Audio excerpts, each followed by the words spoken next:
निधाय हृदि विश्वेशं विधाय गुरुवंदनं बालानां सुखबोधाय क्रियते तर्कसंग्रह। तर पृथ्वी चालली आपली पृथ्वी 7 पदार्थ आणि त्या 7 पदार्थामध्ये पहिला पदार्थ कोणता आहे? द्रव्य। द्रव्यामध्ये पहिला द्रव्य कोणता आहे? पृथ्वी नावाचा द्रव्य। त्या पृथ्वीचा विचार चालू आहे। तर पृथ्वी कशी आहे? तत्र गंधवती पृथ्वी। पृथ्वीचं लक्षण केलं। पृथ्वी कशी आहे? गंधवती। हे गंधवती, गंध असणं है ना, जिच्यामध्ये गंध असतो तिला म्हणायचं पृथ्वी। हे केलं पृथ्वीचं लक्षण। हो, हे झालं पृथ्वीचं लक्षण। हो महाराज, मग लक्षण म्हणजे काय हेच आम्हाला माहित नाही। एकदा लक्षण सांगितलं होतं। लक्षण म्हणजे काय? असाधारण धर्मो लक्षण। दुसरं एक लक्षणाचं लक्षण सांगतात काय? तदैव हि लक्षणम यद अव्याप्ती अतिव्याप्ती असंभव रूप दोषत्रय शून्यम। हे लक्षणाचं लक्षण। तद लक्षणम, तदेव म्हणजे तेच लक्षण आहे। कोणतं लक्षण आहे? जे दोषत्रय शून्यम, जे 3 दोषाने रहित आहे। दोषत्रय शून्यम म्हणजे 3 दोषाने रहित। लक्षण कोणाला म्हणायचं? जे 3 दोषाने रहित असतं त्याचं नाव लक्षण। तदैव हि लक्षणम। बरं, मग ते 3 दोष कोणते? तर अव्याप्ती अतिव्याप्ती असंभव रूप। अव्याप्ती अतिव्याप्ती असंभव रूप म्हणजे हे दोष कसे आहेत? दोष रूप आहेत। हे 3 कसे आहेत? दोषच आहेत, दोषाहून वेगळे नाही। कोण कोण? रूप शब्द कशा करता असतो? अभेदा करता। रूप म्हणजे इथं रूप सांगायचं नाही त्याचं, काळं पिवळं पिवळं निळं हिरवं। रूप म्हणजे काय? दोषात आणि यांच्यात अभेद सांगायचा। दोष म्हणजेच कोण? अतिव्याप्ती अव्याप्ती असंभव। लक्षण काय केलं? लक्षण काय केलं? लक्षण एवढंच लक्षण आहे। लक्षणम दोषत्रय शून्यम, लक्षणम दोषत्रय शून्यम, एवढंच लक्षण। मग दोष कोणते? तर कोणते दोष? अतिव्याप्ती अव्याप्ती असंभव, हे 3 दोष। मग दोषत्रय शून्यम म्हणजे काय? तर 3 दोषाने रहित। 3 दोषाने रहित म्हणजे कोणत्या दोषाने रहित? अव्याप्ती अतिव्याप्ती असंभव, हेच 3 दोष आहेत आणि त्यांनी रहित जे असतं त्याचं नाव लक्षण। दोष नसला पाहिजे। बर, मग एक गाय घेतली, गोह गायीचं लक्षण करायला घेतलं। मग गायीचं लक्षण एक आहे निर्दुष्ट लक्षण, म्हणजे दोषरहित लक्षण। 3 दोष रहित म्हणजे त्याला काय म्हणायचं? निर्दुष्ट। निर्दुष्ट म्हणजे 3 दोषाने रहित। निर्दुष्ट लक्षण गायीचं करतात गोह स्नाष्णादिमत्वम। गाय कशाला म्हणायचं? तर स्नाष्णादिमत्वम, जिला स्नाष्णा आहे तिला गाय म्हणायचं। स्नाष्णा म्हणजे गळ्याची पोळी, हे निर्दुष्ट लक्षण आहे। गायीचं कसं आहे? निर्दुष्ट लक्षण आहे। या लक्षणावर अतिव्याप्ती नाही, अव्याप्ती नाही आणि असंभव नावाचा दोष सुद्धा नाही। लक्षात? बरं, मग हे अव्याप्ती अतिव्याप्ती असंभव हे जे दोष तुम्ही सांगितले या दोषांचं लक्षण आणि हे दोष कसे, त्यांचं उदाहरण वगैरे काय सांगता का? लगेच सांगू म्हणतात। अव्याप्तिश्च, अव्याप्तिश्च म्हणजे अव्याप्ती ही। अव्याप्ती कशाला म्हणायचं? तर लक्ष एक देशावृत्तित्वम, लक्षाच्या एका देशावर न राहणं, त्याचंच नाव काय? अव्याप्ती। लक्षाच्या एका देशावर न राहणं। आता हे तर निर्दुष्ट लक्षण आहे, याच्यामध्ये अव्याप्ती नावाचा दोष येणार नाही। कोणामध्ये? कशामध्ये? स्नाष्णादिमत्वम, गोह स्नाष्णादिमत्वम, स्नाष्णावाली असणं। गायीचं लक्षण काय? स्नाष्णावाली असणं। स्नाष्णावाली असणं म्हणजेच गळ्याची कंबल, गळ्याची पोळी है ना, गळ्याची पोळी असणं हे कोणाचं लक्षण झालं? गायीचं लक्षण झालं। हे तर निर्दुष्ट आहे। मग जे निर्दुष्ट नाही, ज्याच्यामध्ये दोष आहे, कोणता दोष आहे? अव्याप्ती नावाचा दोष आहे, असं एखादं लक्षण ते सांगतात। अतएव गोर्ण, हा ना, अतएव गोर्ण कपिलत्वम हे गायीचं लक्षण नाही. कोणतं? कपिलत्वम. कपिलत्व हे गायीचं लक्षण नाही. गोर्ण शब्दाचा अर्थ कशी? गोह न, गोह न, गायीचं नाही असं कोणतं लक्षण? कपिलत्व. गोर्ण म्हणजे काय? गोर नाही असं नाही, ते गोह आणि न समास आपले पदच्छेद करायचा त्याचा. संधी संधी हे किती तप. मग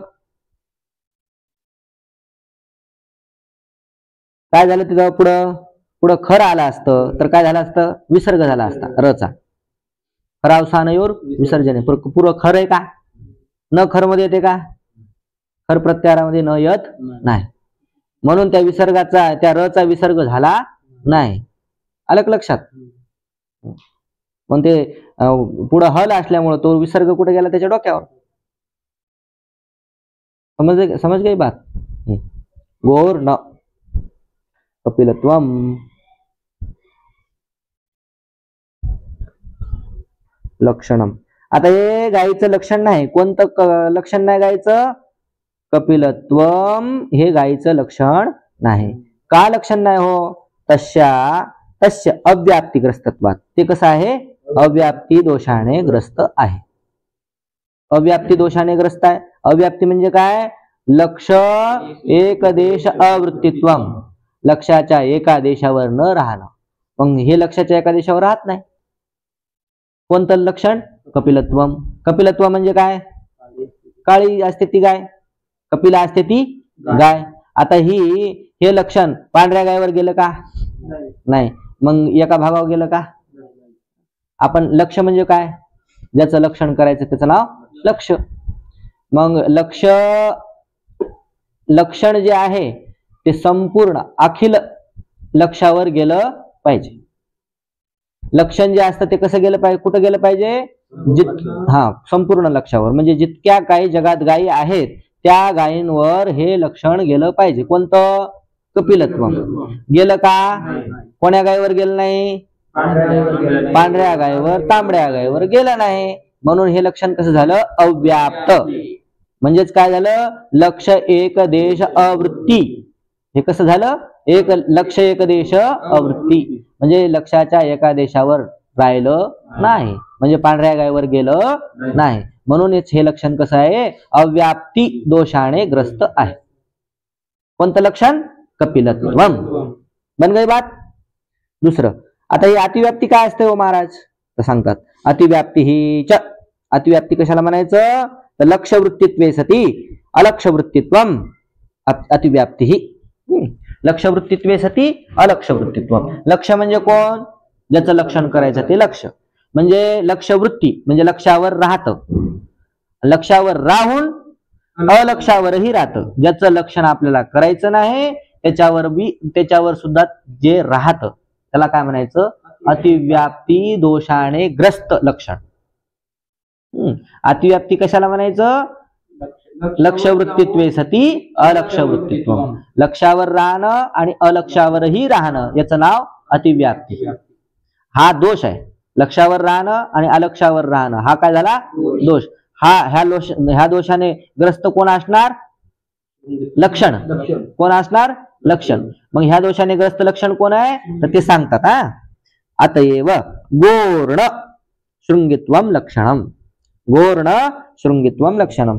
गोहो नह गायीचं नाही.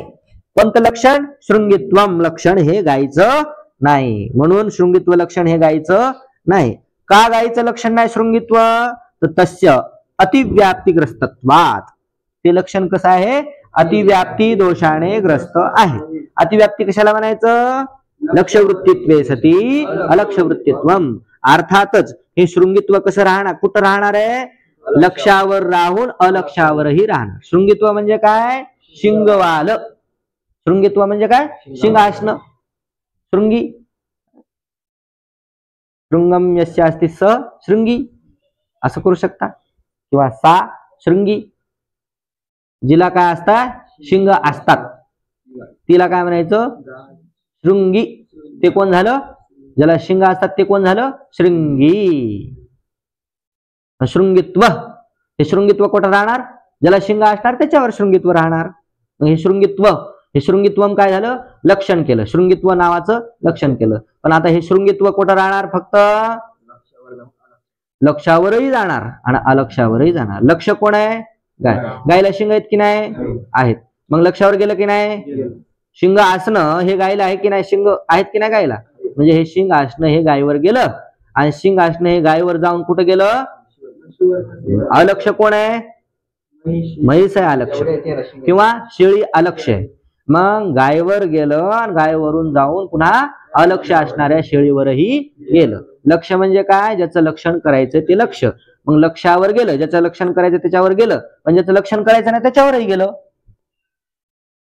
म्हणून हे शृंगित्व हे लक्षण कसं झालं? शृंगित्वम हे लक्षण कसं झालं? अतिव्याप्ती दोषाने ग्रस्त झालेलं आहे.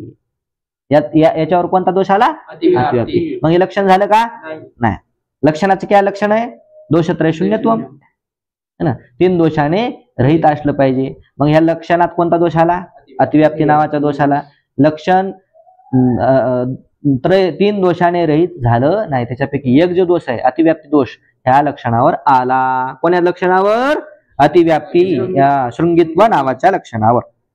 आता तिसरे असंभव. 3 दोष सांगितले तुम्ही, तर त्याच्यापैकी असंभव नावाचा कोणता दोष आहे हो? जेणेकरून आम्हाला कळल की 3 दोष कोणते, त्याच्याने जे रहित असतं ते काय असतं? लक्षण असतं. तिसरा दोष आहे असंभव. तिसरा दोष कोणता आहे? असंभव. असंभव लक्षमात्र वृत्तित्वम. केवळ लक्षमात्र अवृत्तित्वम. काय काय काय काय? लक्ष मात्र अवृत्तित्वम असंभव. असंभव उदाहरण देता. असंभवाचं उदाहरण, असंभवाचं काय उदाहरण आहे? एकशपवत्वम. पुढं यथा गोः एकशपवत्वम न लक्षणम. एकशपवत्वम हे गायीचं लक्षण नाही. का लक्षण नाही? तस्य असंभव ग्रस्तत्वात. ते लक्षण कसं आहे? असंभव दोषाने ग्रस्त आहे. कोणतं लक्षण? एकशपवत्वम. एकशपवत्वम म्हणजे काय? एक खुर असते, तिला काय म्हणायचं? गाय. मग एका खुरावाली गाय कोणती गाय? एका खुरावाली जगात एकही अशी गाय नाही तिला एक खुर आहे. एका खुरावाली गाय नाही. म्हणजे कोण्याच गायीच्या ठिकाणी हे लक्षण बसत नाही. मग लक्ष मात्र अवृत्तित्वम. लक्ष मात्र अवृत्तित्वम असंभव. काय त्याला म्हणायचं? असंभव. लक्ष मात्र अवृत्तित्वम. अवृत्ती म्हणजे न राहणं, वृत्ती म्हणजे राहणं, अवृत्ती म्हणजे लक्ष म्हणजे ज्याचं लक्षण करायचं त्याला नाव, त्याचं काय म्हणतात? त्याला म्हणतात लक्ष. लक्ष मात्र म्हणजे लक्षण कोणाचं करायचंय? गायीचं. मग गायीवर बिलकुलच राहत नाही. कोण राहत नाही? एकशपवत्व. काय? एकशपवत्व. एक खुर असणं हे गायीवर बिलकुलच राहत नाही. म्हणून ह्या दोषावर, ह्या लक्षणावर कोणता दोष आला? असंभव नावाचा दोष. कोणता दोष आला? असंभव नाव. असंभव दोषाने ग्रस्त आहे. कोणतं लक्षण? एकशपवत्वम. बन गई बात? बर झालं. आता पहा, गंध कुठून आलो होतो आपण? तत्र गंधवती पृथ्वी. मूळ मध्ये या, मूळ पदामध्ये. तत्र गंधवती पृथ्वी. आता हे पृथ्वीचं लक्षण कोणतं आहे? गंध असणं. गंध असणं हेच पृथ्वीचं लक्षण आहे. गंध फक्त आणि फक्त कुठं राहतो? पृथ्वीवरच राहतो. गंध हा कुठं राहतो? फक्त पृथ्वीवरच राहतो. मग आता हे पृथ्वीचं निर्दुष्ट लक्षण आहे. कोणतं? गंधवत्व. गंध हे लक्षण, गंध असणं हे लक्षण कोणाचं? पृथ्वीचं निर्दुष्ट लक्षण आहे. म्हणजे याच्यामध्ये दोष नाही. निर्दुष्ट म्हणजे दोष नसणं. दोष कोणते आहेत? 3 दोष आहेत. कोणकोणते? अव्याप्ती, अतिव्याप्ती, असंभव. किती दोष आहेत? 3 दोषाने जे रहित असतं त्याला म्हणायचं निर्दुष्ट. काय म्हणायचं? निर्दुष्ट. जे निर्दुष्ट असतं तेच काय असतं? लक्षण असतं. दोषत्रय शून्य, जे दोषत्रय शून्य असतं तेच काय असतं? लक्षण आहे. दोषत्रय कोण? 3 दोषत्रय कोण? असंभव हे दोषत्रय झाले.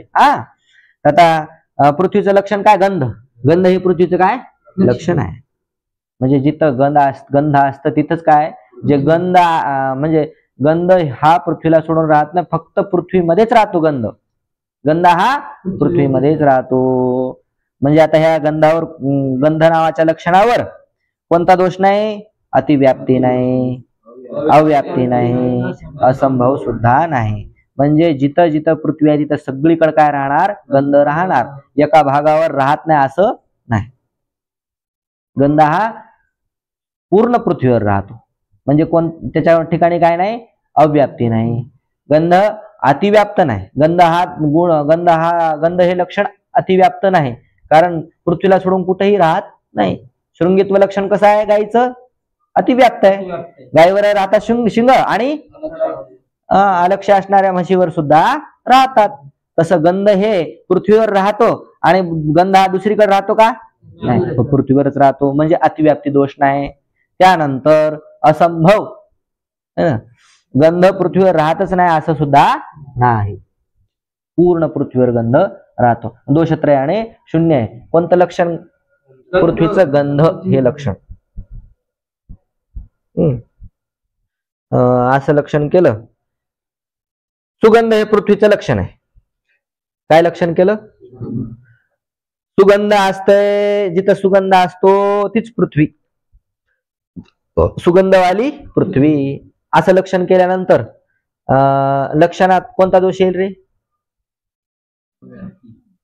काय येईल? अव्याप्ती दोष. कोणता दोष?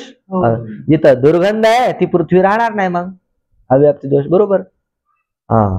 आणि जर पृथ्वीचं असं लक्षण केलं, काय लक्षण केलं? रूपवाली आहे ती पृथ्वी. रूप असंभव. रूप नसते पृथ्वीला. पृथ्वीला रूप नाही. 7 रूप. हे रूप कुठे राहतात? काळी, निळी, तांबडी माती असते, काळी माती असते, पांढरी माती असते. रूप हे पृथ्वीवरही राहतं आणि रूप हे अग्नीवरही राहतं. अग्नीवर राहतं की नाही? अग्नी नावाच्या द्रव्यावरही राहतं. रूप पाण्यावर राहतं की नाही? रूप पाण्यावरही राहतं. रूप कुठं कुठं राहिलं? मग पृथ्वीवर राहिलं, पुन्हा अग्नीवर राहिलं, आणि पुन्हा आणि ते जेव्हा पाण्यावरही राहिलं. मग हे या जिथं रूपवाली पृथ्वी हे लक्षण काय झालं? अतिव्याप्त. लक्षावर राहून अलक्षावरही गेलं, अतिव्याप्त झालं. जिथं ज्ञान असते तिला पृथ्वी म्हणायचं, ज्ञानवाली पृथ्वी. मग हे ज्ञानवाली पृथ्वी कसं लक्षण होईल? असंभव. पृथ्वीच्या ठिकाणी ज्ञान नावाचा गुण नाही. कळालं? मग लक्षण पृथ्वीचं लक्षण काय? गंध. गंध हेच पृथ्वीचं लक्षण आहे. गंधवाली असते तिलाच पृथ्वी म्हणतात. बन गई बात. आता 6 द्विधा मूळमध्ये आलं. मूळ तर्क संग्रहामध्ये पहा. 6 द्विधा. ती पृथ्वी किती प्रकारची आहे? 2 प्रकारची. नित्या. काय? नित्या. पृथ्वी नित्या. हे नित्या पृथ्वी हे कळल. नित्या ठीक आहे, नित्या पृथ्वी. पण नित्य म्हणजे काय हेच माहित नाही आम्हाला. नित्य म्हणजे काय हेच माहित नाही. तुम्हीच म्हणले आम्ही कोण आहेत? बालक. है ना? बालकाचं लक्षण काय? व्याकरण काव्यकोश व्याकरण काव्यकोश बाल. काय काय काय काय काय? अधीत व्याकरण काव्यकोश, अनधीत न्यायशास्त्र. त्याला लक्षणामध्ये असं बोलण्याची पद्धत आहे. अधीत व्याकरण काव्यकोशत्वे सती अनधीत न्यायशास्त्रत्वं बालत्वम्. अनधीत न्यायशास्त्रत्वं बालत्वम्. चला, तर तुम्ही कोण आहेत? न्यायशास्त्राचं ज्ञान आहे का? आहे की नाही? नाही. मग कोण झाला तू? काव्यकोशचं ज्ञान आहे का? व्याकरणाचं ज्ञान आहे का? हा, व्याकरणाचं ज्ञान. व्याकरणाचं ज्ञान आहे. अभंग पाठ आहेत का? अभंग पाठ आहे. अभंग म्हणजे काय? काव्य आहे की नाही? हा, समानार्थी शब्द कळतात का? कोश बी कळत आहे. मग आता कसा झाला येऊ संपन्न झाला. न्याय कशा कोण्या शास्त्रानं व्याकरण काव्य आणि कोशाने संपन्न झाला. आणि पुन्हा न्यायशास्त्र शिकलेलं नाही म्हणून हे बाल आहे. चला बरं आता आपल्याला लक्षण करायचं कोणाचं नित्याचं. कोणाचं लक्षण करायचंय नित्याचं. तर नित्याचं लक्षण पहा. नित्य कशाला म्हणतात हा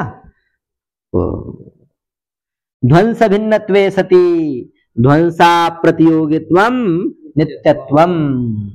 ध्वंस भिन्नत्वे सती ध्वंसा प्रतियोगित्वम नित्यत्वम म्हणा.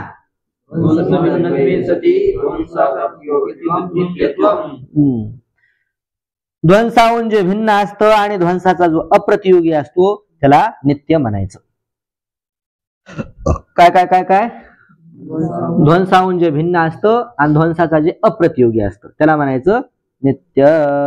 समजलं. चलायचं पुढं मग. वा एका झटक्यातच समजलं. वा समजलं हा. मला हे कळालं अव्याप्ती म्हणजे लक्ष आगे हा कळालं मग तुम्हाला काय नित्यत्व कळालं. लक्ष काय काय काय काय काय ध्वंस भिन्नत्वे सती ध्वंसा प्रतियोगित्वम नित्य. ध्वंस भिन्नत्वे सती ध्वंस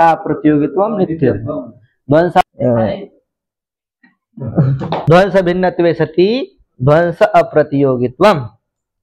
ध्वंस कळतो ना. ध्वंस कशाला म्हणायचं. कोणाचं नाव आहे ध्वंस. कोणाचं नाव आहे अभावाचं नाव आहे. म्हणजेच अभावाचं नाव म्हणजे अभावच आहे. ध्वंस काय अभाव. एक अभाव आहे. चार अभाव आहेत ना. पहिला अभाव कोणता प्रागभाव. दुसरा अभाव कोणता प्रध्वंस. तिसरा अभाव कोणता आणि चौथा अभाव कोणता. हे चार अभाव आहेत. त्या चार अभावापैकी ध्वंस नावाचा एक अभाव आहे. काय ध्वंस नावाचा अभाव.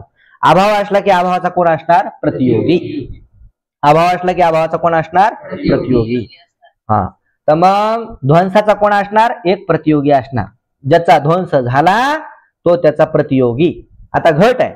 घटाचा ध्वंस झाला तर मग घटाचा प्रतियोगी कोण आहे. अभावाचा प्रतियोगी कोण आहे. हा ध्वंसाचा प्रतियोगी कोण आहे घट. ज्याचा ध्वंस होतो तो कोण असणार प्रतियोगी. मग आता घटाचा ध्वंस झाला तर इथं ध्वंसाचा प्रतियोगी कोण आहे घट आहे. तर मग काय ध्वंस भिन्नत्वे सती एवढंच काय करायचं आपल्याला. ध्वंस कळाला. ध्वंस म्हणजे अभाव. मग अभावाहून भिन्न जे असतं ध्वंस भिन्नत्वम इतकंच लक्षण करायचं. काय ध्वंस भिन्नत्वम एवढं लक्षण केलं. ध्वंस भिन्नत्वम नित्यत्वम नित्यत्वम. ध्वंस भिन्नत्वम नित्यत्वम एवढंच लक्षण. एक लक्षणात दोन भाग आहेत. एक भाग आणि हा दुसरा भाग.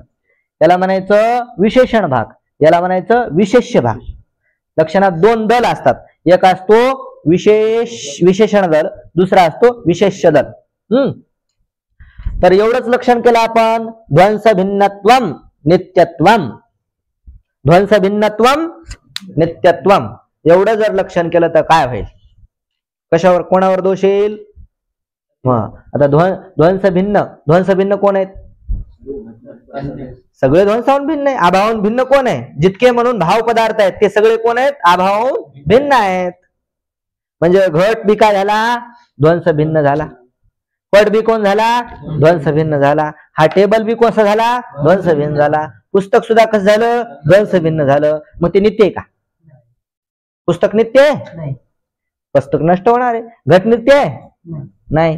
घट कसा होणार आहे नष्ट होणार आहे. मग हे लक्षण कशावर गेलं ध्वंसावर गेलं का नित्यावर गेलं का नाही. लक्षण कोणाचं करायला गेलो आपण नित्याचं लक्षण करायला गेलो. आणि नित्याचं लक्षण करायला गेलो ते नित्यावर लक्षण गेलं का नाही.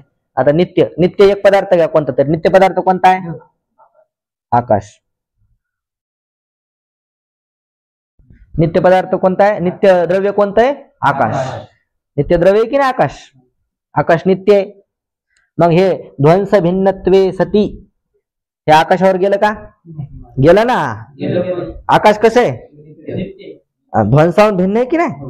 मग हे ध्वंसावर म्हणजे ह्या नित्य असणाऱ्या आकाशावर ध्वंस भिन्नत्वम हे लक्षण गेलं.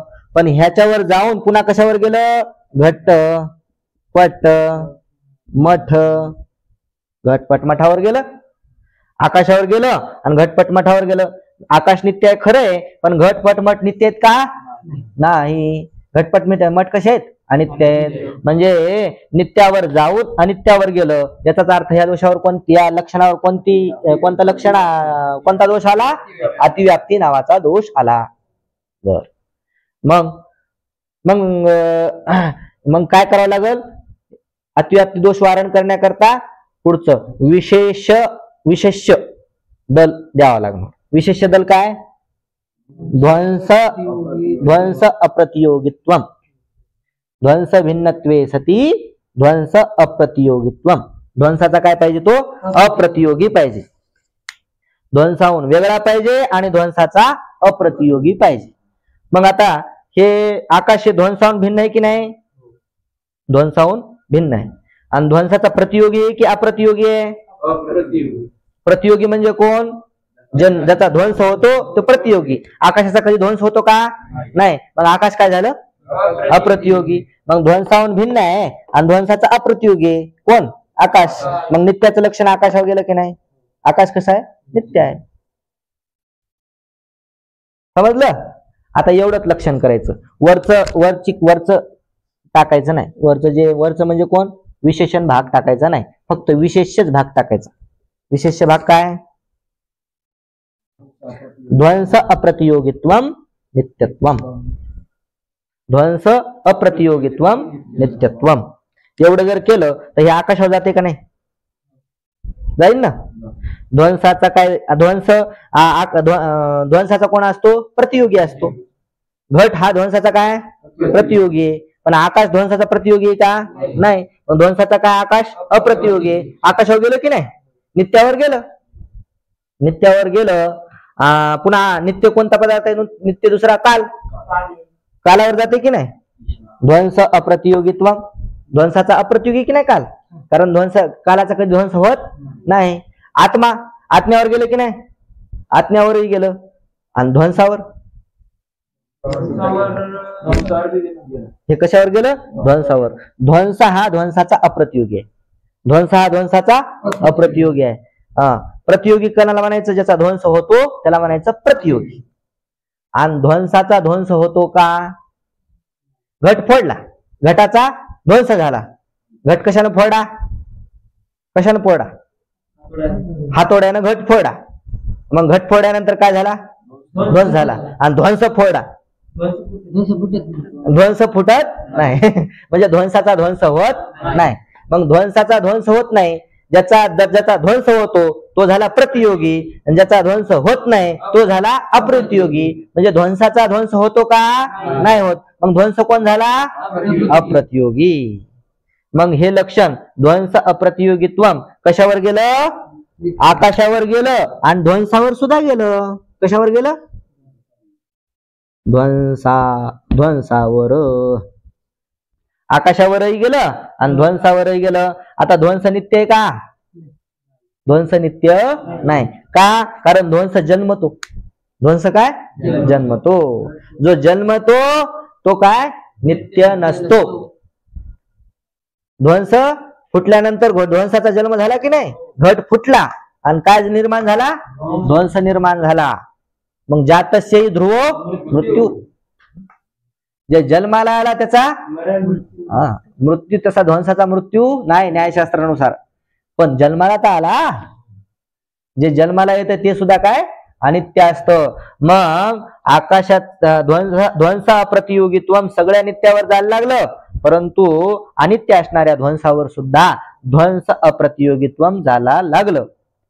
म्हणून ह्या लक्षणावर कोणता दोष आला, ध्वंस अप्रतियोगित्वम.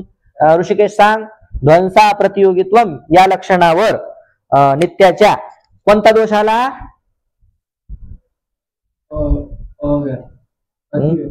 कोणता दोष आला, अतिव्याप्ती. का अतिव्याप्ती आली, त्याच्यावर जाऊन दुसऱ्यावर, कोणावर गेलं आणि कोणावर गेलं, आकाशावरही गेलं कालावरही जाते. तुझं लक्ष नाही तर काय काय चालू आहे गेलं ध्वंसावर आकाशावरही गेलं आणि ध्वंसावरही गेलं. कोणतं लक्षण? ध्वंस अप्रतियोगित्वम. म्हणून ह्या लक्षणावर कोण काय झाली? अतिव्याप्ती आली. ह्या लक्षणावरही अतिव्याप्ती आली. म्हणून आता हे लक्षणावर अतिव्याप्ती आली तर कोणतं पद टाकावं लागेल? वरचं पद. कोणतं? ध्वंस भिन्नत्वे सती. ध्वंसावर अतिव्याप्ती व्हायला लागली ना, मग ध्वंसालाच बाजूला केलं. चला, ध्वंस भिन्नत्वे सती ध्वंस अप्रतियोगित्वम नित्यत्वम. ध्वंसाला सोडून जे ध्वंसाचे अप्रतियोगी असतात त्याला काय म्हणायचं? नित्य.